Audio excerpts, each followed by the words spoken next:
Big turnout is expected at the state capitol tomorrow to hear testimony on medically assisted death. Should terminally ill patients be allowed to die on their own terms? As Island News reporter K.I.TV Navarro tells us, it's an emotional issue and a tough question to answer. They're terminally ill, they're in excruciating pain, and they just want the option.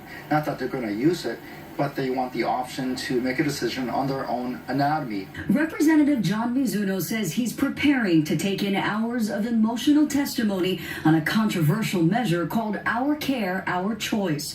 The bill would give those with a terminal disease access to medication to end their life.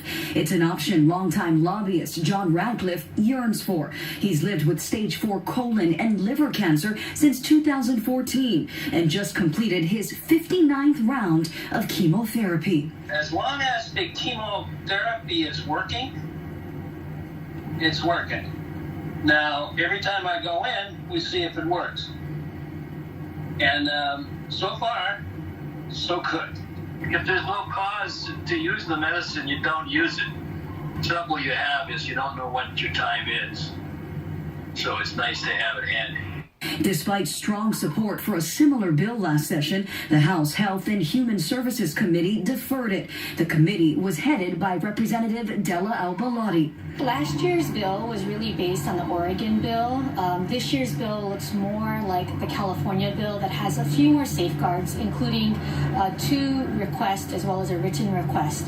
This version would require 2 people, including a physician, to vouch for the patient's clear state of mind before a lethal self-administered prescription is granted. If passed, Hawaii would become the 7th state in the nation to approve it. Local religious groups that oppose suicide are among those against the bill. Many of our people are Christians and Catholics, and I certainly am a Christian. I think that the thought is, how long is it? If someone is terminally ill, the doctor says there's no way they can recover, and they've got less than 6 months to live, and they're in excruciating pain, do we tell that person, just deal with your pain?